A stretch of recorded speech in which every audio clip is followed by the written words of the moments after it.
modéliste dans l'ombre de beaucoup de maisons, puisque mon parcours a été un homme de l'ombre dans des grandes maisons de couture. Et Philippe de Verdieu est mon nom de création depuis 2005, date où j'ai créé Philippe de Verdieu et où la maison a existé, elle a pris corps à ce moment-là. Période où j'ai fait une transition entre Jean-Paul Gaultier et Yves Saint-Laurent. Je suis Louis Leloup, je suis artiste verrier et j'habite la Belgique à Liège.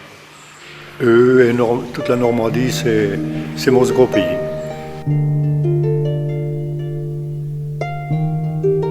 Mon travail de modéliste est un travail de concept où je réalise en 3D, je reçois un croquis d'un créateur et je le rends palpable, c'est-à-dire j'en sors un patronage et on fait une toile qui est montrée, qui est montée et qui est essayée sur un mannequin vivant. Le vêtement prend vie. Entre le croquis et la silhouette, on établit directement une silhouette, on crée une allure.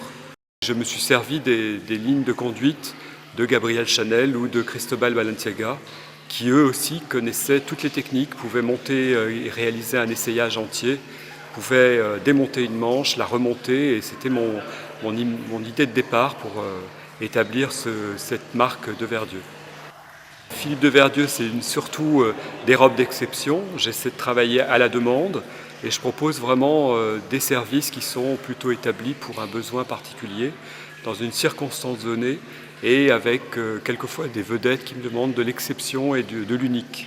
Donc les matières sont toujours assez exceptionnelles. On travaille principalement sur des soies, des dentelles, du coton, mais toutes les matières les plus nobles possibles et c'est toujours dans la très haute gamme. Toute la technique se veut sur un produit de broderie qui sont souvent brodés à la main, avec des choses parfaitement réalisées, des choses maîtrisées.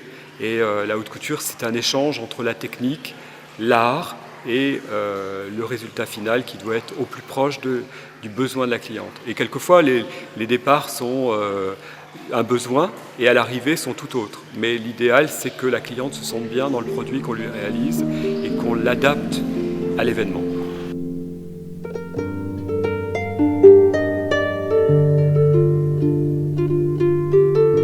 J'ai créé quelques pièces qui s'accordaient avec l'ambiance de l'exposition.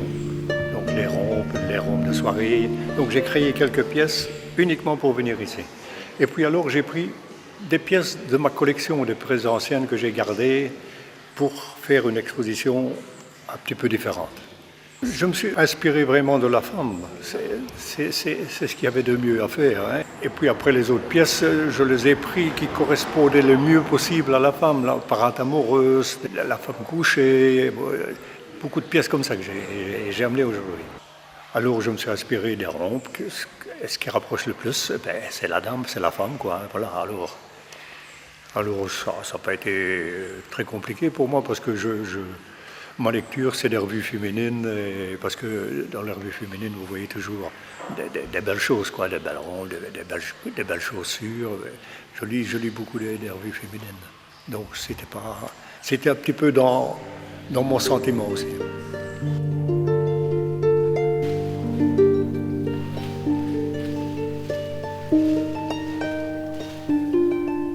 L'idée, c'était de faire chevaucher chaque tuile de soie et de faire qu'elle crée une articulation en fait.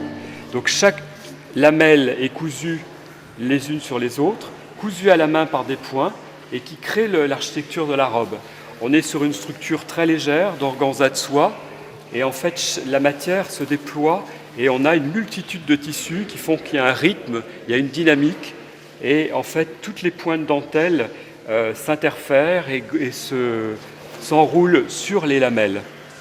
Là, je rends hommage à Christian Dior avec des robes roses, tout un thème de robes roses, avec une nouvelle technique où je pars d'un fil d'Ariane qui est un ruban de satin de soie qui a été posé à la main sur le buste. En fait, le ruban est en continu. C'est une histoire qui se déploie.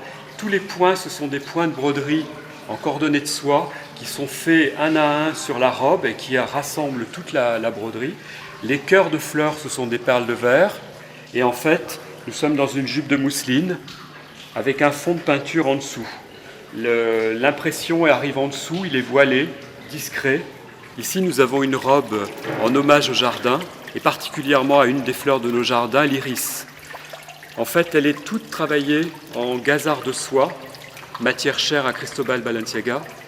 Un gazard de soie qui a été travaillé en biais. Toute la matière est peinte à la main.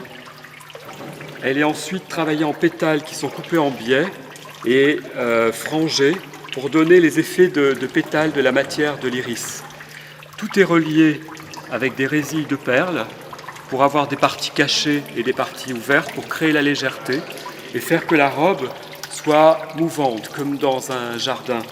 Tout le bas est de la poudre laque de soie verte, ce qui fait que la matière est élastique et en fait la personne qui la porte a une fluidité dans la marche, tout est en mouvement. En fait, c'est vraiment la fleur en mouvement complet. J'ai essayé de m'approcher parce que nous sommes dans une période où l'impressionnisme a été mis à l'honneur à Paris il y a quelque temps et partout. La région en ce moment rend hommage aux impressionnistes. Donc j'ai été inspiré par l'exposition Les impressionnistes et la mode au musée d'Orsay. Et j'ai voulu faire en sorte que tous les thèmes qui sont traités là dans cette exposition aient des traits de rapport avec les impressionnistes et la mode. Donc je rends hommage à Berthe Morisot, à Monet, Manet, Renoir, enfin tous les grands... et tout le thème de l'exposition est bâti autour de grands thèmes impressionnistes et en raccord avec les impressionnistes. Quand je suis entré pour emmener mes pièces, que j'ai vu l'ensemble, j'ai dit, j'ai bien vu, je pense que ça va bien s'harmoniser avec les robes.